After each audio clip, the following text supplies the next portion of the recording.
Banyak belum tahu, ini kisah Farel Prayoga sebelum terkenal, mengamen sejak kelas 2 SD. Video-video Farel Prayoga mengamen di pinggir jalan kembali viral. Roda-roda kehidupan Farel bergulir. Dari yang semula sempat mengamen, kini dia bisa tampil di Istana Merdeka. Farel Prayoga, penyanyi berusia 12 tahun asal Kabupaten Banyuwangi, Jawa Timur, kini jadi buah bibir. Penampilannya di Istana Merdeka, Jakarta, saat peringatan HUT ke-77 Republik Indonesia, Rabu tanggal 17 Agustus tahun 2022 menjadi sorotan.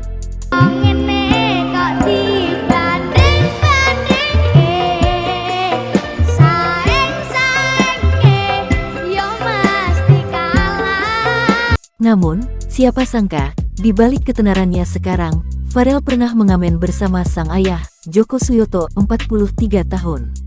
Mereka mengamen di jalanan hingga ke pasar-pasar di Kecamatan Serono, Banyuwangi. Farel mulai ikut Joko mengamen saat ia duduk di kelas 2 SD. Mereka biasa mengamen saat pagi. Berangkat jam 4, pulang jam 6 pagi. Farel sarapan langsung sekolah. Kadang, bila Farel tidak lelah, ia ikut mengamen bersama ayahnya saat malam hari. Joko dilansir dari kompas.com mengatakan, ia tidak memaksa Farel ikut mengamen. Hanya saja, karena Farel yang meminta, ia tidak bisa melarang. Ia pikir sekalian melatih bakat dan mentalnya bernyanyi sang anak di muka umum. Sewaktu ikut ayahnya mengamen, Farel kerap menyanyi. Joko menuturkan, Farel tak malu atau grogi saat mengamen. Ia tidak mempermasalahkan selagi tidak mengganggu sekolahnya. Setelah Farel berada di kelas 6 SD, ia sudah tak ikut mengamen.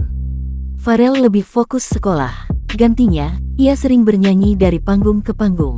Bocah kelas 6 SD Kepundungan 2, Banyuwangi, Jawa Timur ini sedang menjadi perbincangan. Menyanyikan lagu Ojo Dibandingke, Farel sukses menghibur Presiden Jokowi dan tamu undangan yang menghadiri acara peringatan HUT ke-77 RI di Istana Negara Jakarta. Farel diketahui lahir di Banyuwangi, tanggal 8 Agustus tahun 2010. Saat ini Farel berusia 12 tahun. Dia merupakan anak ketiga dari 4 bersaudara. Farel memiliki seorang kakak perempuan, 1 orang kakak dan adik laki-laki. Berkat bakat menyanyi yang dimilikinya, Farel Prayoga telah mendapat apresiasi banyak orang. Karena suaranya, banyak yang kemudian menyebut Farel sebagai penyanyi penerus Denny Caknan. Seorang manajemen Wandra kemudian mengajak Farel Prayoga untuk berkolaborasi memproduksi lagu. Bersama Wandra yang merupakan penyanyi dan komposer asal Banyuwangi, Farel bisa mengembangkan bakatnya. Meski awalnya mengcover lagu milik penyanyi lain, Farel kini bergabung dengan label Aneka Safari Record. Beberapa lagu lain yang pernah di-cover olehnya adalah Joko Tingkir dan Satru.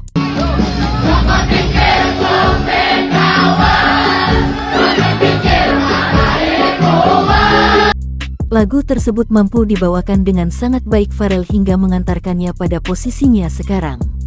Suara Farel saat menyanyikan lagu Ojo Dibandingke sempat viral di TikTok hingga membuat dirinya banyak dikenal orang. Farel Prayoga tampil percaya diri di hadapan Presiden Jokowi, Ibu Negara Iriana, dan tamu undangan, Rabu tanggal 17 Agustus tahun 2022. Suara Farel Prayoga membuat semua yang ada di istana terpukau. Apalagi ketika sang penyanyi cilik itu mengganti lirik dan menambahkan nama Jokowi di dalamnya. Heru Budi Hartono, Kepala Sekretariat Presiden dilansir dari Kompas TV mengatakan, ide mendatangkan Farel Prayoga langsung datang dari Iriana dan Jokowi.